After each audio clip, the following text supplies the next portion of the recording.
Така, уважаеми читатели, от името на посолството на Република Корея в България бих искала да ви поздравя с добре дошли на първото събитие по рода си, което организираме наистина за пръв път, читателска вечер. И днес имаме двама много специални гости. Ще си говорим, както вие много добре знаете, с негово превъзходителство, посланника на Република Корея в България, Бе Чон Ин, и с преводача на книгата Ирина Сотирова. Тя е превела тази книга на корейския писател Ким Йон Ха. И доколкото разбрах, някои от вас предварително все пак са успяли да се подготвят и да я прочетат, за което съм изключително благодарна за вашето внимание и старание. На първо време бих искала да дам думата на негово превъзходителство, посланника на Република на Корея, защото това е човека, чиято идея е това събитие.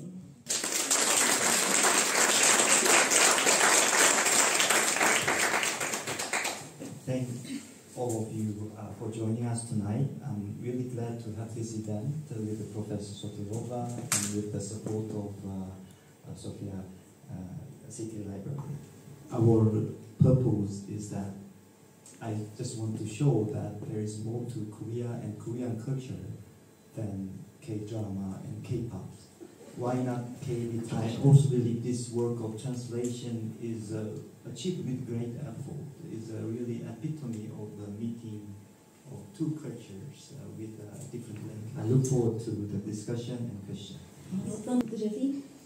Сега не знам на някой от вас Ирина Сотирова е всъщност преподавател, може би знаете. Тя преподава в катедра хористика в Софийския университет. Тя е и една от първите, които всъщност се осмеляват да се запишат хористика в Софийския университет.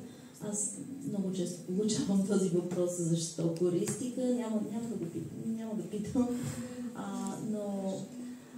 Но така, след като завършва хористика, всъщност тя, освен всичко останало, започва и да превежда.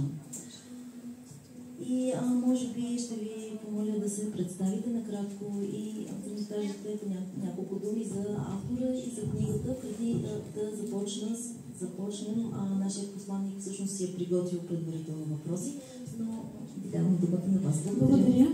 Всъщност на въпроса защо аз започнах да уча хористика, не за да мъча нашите студенти със сложните неща, които те учат.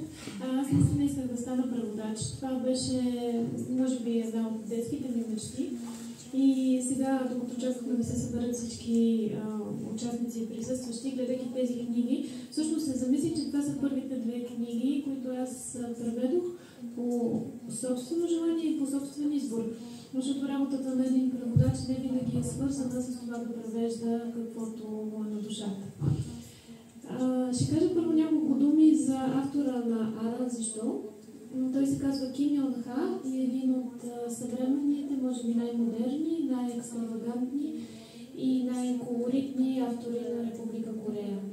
Той е изключително умело смесва в едно общо пространство, време, различни гледни точки, въображаемо и реално, като по този начин кара читателя да се абстрахира от тези рамки на това, кога точно се случва действието и от цялата тази хронологична и пространствена линия, в която ние сме свикнали да мислим и да пишем и да възприемаме.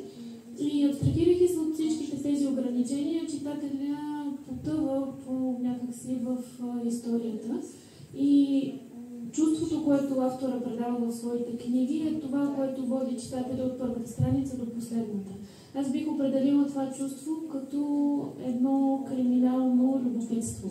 Във всичките романи на Ким Йон Ха това криминално любопитство е от първата страница до последната. Читателят просто иска да знае какво ще се случи. Кажа ли няколко думи за самата книга и за избора на тази книга.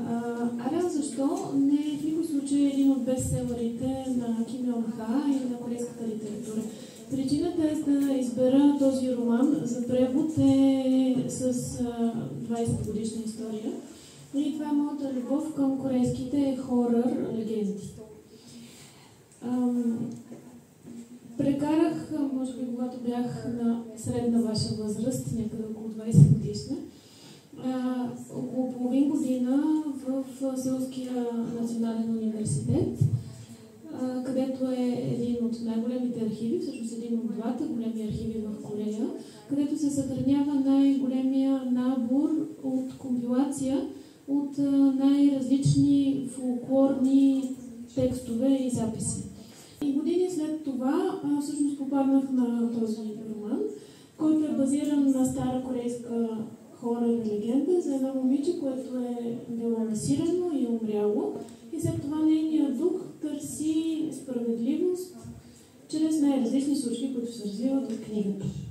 И когато попаднах на тази книга, бях напълно убедена, че това е всъщност творбата, която аз търся.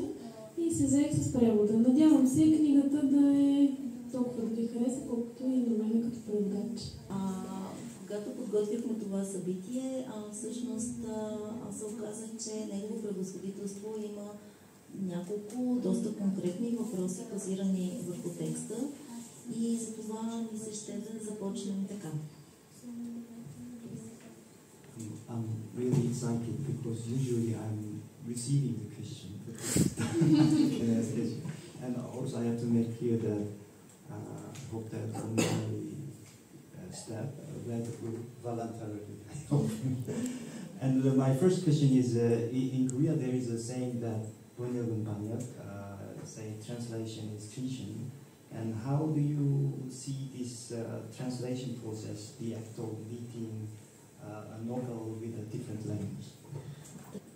Абсолютно преводът би могъл да бъде предателство, да е предателство към нюансите, към смисъла, към целия текст, в крайна сметка.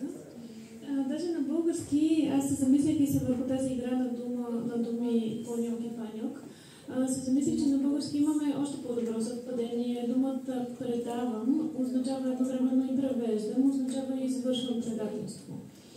И за да не бъде нашия превод предателство към текста и към автора, разбира се, трябва да се вложат много усилия и много подготовка. Едно от основните качества, които един преводач трябва да има, освен разбира се да е подготвен към езика, трябва и да е чел много и отделно да е отделил доста време върху самия превод, за да може той да не е предателство. Но от друга страна има и една такава тенденция, която често пъти аз я наблюдавам и у нашите студенти, че много млади хора, страхувайки се да не извършат това предателство, всъщност не предприемат първата стъпка. И затова и не поемат по тази професия на преводаческия път. Изобщо страхът от провал е нещо, което често пъти спира човека от това изобщо да започне. Така че най-вероятно отговор е някъде по средата. Хем не трябва да се страхуваме да направим първата стъпка, но пък от друга страна трябва да положим достатъчно усилия, така че нашия крайен продукт да не е предателство към автора и към оригиналния текст. Kim Yong-ha is, as you mentioned, that is very creative and innovative novelist. And in this book, he shares this thought process of creating a novel. And this book is itself, in a way, telling the story of storytelling. So, how do you find this structure? And is there any similar perspective in Bulgarian literature? Аз лично не съм попадала на точно на произведение, което бих могла да нарека паралел. И това, което Ким Йонг-ха прави с текста, това преплитане на времена, на гледни точки, то е в голямо противоречие с български език и с българската граматика. И бих казала, че точно този чар на корейската книга изключително много затруднява преводача. Ние на български език не можем да избягаме от нашите граматични конструкти, които ни карат да разберем в кое време се извършва действието, сега, в бъдещето. Аз бил ли съм свидетел на това или не съм бил? Действащото лице едно ли или е много? Ако е едно, мъжки род ли или е женски род? Еднократно ли е извършил действието или многократно? И най-различни такива неща, които в корейски език по принцип ги няма, а и когато автора взима решенията да смеси и реално с нереално, мислите с пряката реч, често пъти в текста Ким Йон Ха в самия текст слага и пряката реч. И не може много да се разбере това дали наистина е казано или всъщност героя си го е помислил. Та, смесвайки всичките тези неща, които в крайна сметка идеята на автора е, че те не са важни. В български език ние някакси трябва да вземем решението как да ги направим максимално неутрални, така че те да не се набиват на очи. Така че аз за тази книга и за следващата, която преведох отново на същия автор, взех някакси едни такива решения да минимализирам влиянието на българската граматика, колкото се може повече. Така че подхода на автора да изпъкне и в крайна сметка читателят да се отдаде на това, което аз нарекох криминално любопитство. Thank you for the answer. And given your long history, Bulgaria must have a lot of folk tales, or as you might say, horror stories. Among them, is there any similar plot like ghost story, revenge, and eventual resolution? Мисля, че във всеки народ, даже може би във всяко училище, има такива практики, да се страхуваме от духове и да създаваме легенди. Но легенди с такава сила, каквато легенди за духове и за отмъщение, с такава сила, каквато ги има в Корея, аз лично не съм попадала в нито една вяра. В Корея е много засилена вярата в така нареченото чувство хан. Хан е нещо, което те има в себе си, което е натрупано от несправедливост, от обида, от тайна, която пазим, от насилие, което ни се е случило, обаче нямаме механизми, с които да го изкараме навън.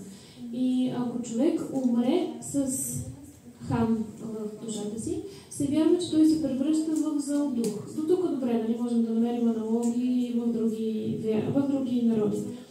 Обаче този зъл дух, той започва според корейската вяра да вреди не просто на околните, ами на цялото общество. И затова освобождаването на този хан и ритуалите по неговото потушаване са всъщност една социална дейност. И аз за това смятам, че вярата в хан е нещо като мини-религия в Корея. Така че в този смисъл такъв аналог аз лично не съм срещала, нито разбира се в България, пък и в близките на Корея държави също не смятам, че има аналог, поне не с такава сила.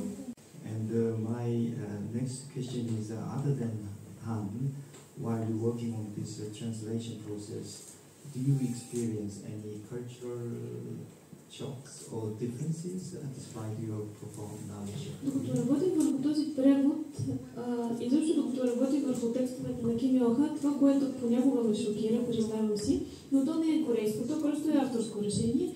Това е любовта между героите, любовта между мъжа и жената, любовните сцени. Ким Йон Ха описва любовта между мъжа и жената по толкова шантък, би го нарекла, начин. Не искам някой да си помисля, че това е корейската любов, просто това е авторско някакво хрумване. И отначало аз наистина понякога изпадах в така размисъл това как да го кажа на български.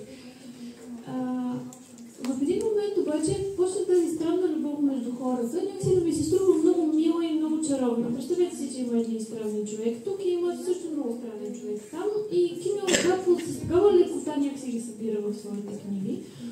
И за да илюстрирам за каква странна любов става въпрос, ще ви кажа един пример от разказ, който преведох наскоро, друг разказ на Ким Йон Ха, където двамата герои, мъж и жена, се срещат и влюбват в клуб на ударените от мълния. Оказва се всъщност, и то съвсем реално, че ако човек бива ударен от мълния и оцелее, след това, колкото и пъти да го удари мълния, той е почти невъзможно да умре. Тоест той става гръмоотвод. И тъй като вече няма опасност за неговия живот, тези двамата герои отиват да търсят удоволствие от мълниите и в любовта си, на места, които са с силен електрически заряд и по време на буря, разбира се, оборудвани с всякакви аксесуари, с които да привлекат съседовъзмонията, като антени и някакви специални обувки метални. Така че това беше тяхната любов. Дали е шокиращо? Да, шокиращо е, но пък от друга страна, ако Ким Ил Ха беше описал любовта на момиче и момче, които са се запознали в университета, след това са се оженили, изтеглили са кредит за жилище, тя вечер готви, той гледа телевизия, може би нямаше да има особена стойност, поне като сюжет. Модерната литература е такава странна, провокативна и това не е начар. Surely, I can assure you that's not typical Korean. Yes, but sounds in a way interesting. So, what did you find most difficult to translate? The book is set in the time of Joseon and involves a lot of ancient language and dialects. And was that a challenge, or is there any other kind of challenges while you're doing the translation? Точно това, което посланника бе, може би, мисля, че е трудност в превода. Лично в моя случай не е трудност, защото аз имам един доста голям опит с тази книга «История и легенди за трите корейски царства», която е една от двете класически исторически книги. Ние с нея мъчим нашите студенти. Тя е писана през 13 век и общо взето компилира всички възможни исторически записки плюс легенди. Така че моя голям учител в превода на такъв тип текстове е тази книга. Освен това, в академичната работа в университета ние непрекъснато работим с оригинални текстове. Така че лично в моя случай това не е предизвикателство, по-скоро като видя такъв текст си казвам, аз това го знам и много се радвам. Друго обаче, което повече ме затруднява и което може би не е колко интересен отговор, но точно тази липса на... Тоест, разликата между граматиките на български език и корейския прави разговорния корейски език понякога доста труден за нас, ако няма контекст. Корейската местоименна система, т.е. местоименията аз, ти, той, ние, вие, те, тя не е развита по същия начин, както е развита български. И често пъти подлога, изобщо местоимението, се изпуска. И в едно изречение не е ясно кой, кого, какво. Когато срещнем такова изречение в реалната реч, можем да попитаме събеседника кой, кого. Обаче, когато е книга, няма кого да питаме и аз затова в такива случаи, разбира се допитвам до носители на езика. Това всъщност е, може би, нещото, което най-много ме затруднява, жаргона и извадената от контекст улична реч.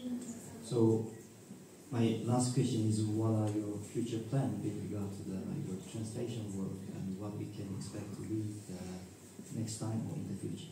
Аз наскоро приключих с превода на ето тази книга. Сега предстои нейната редакция и издаване.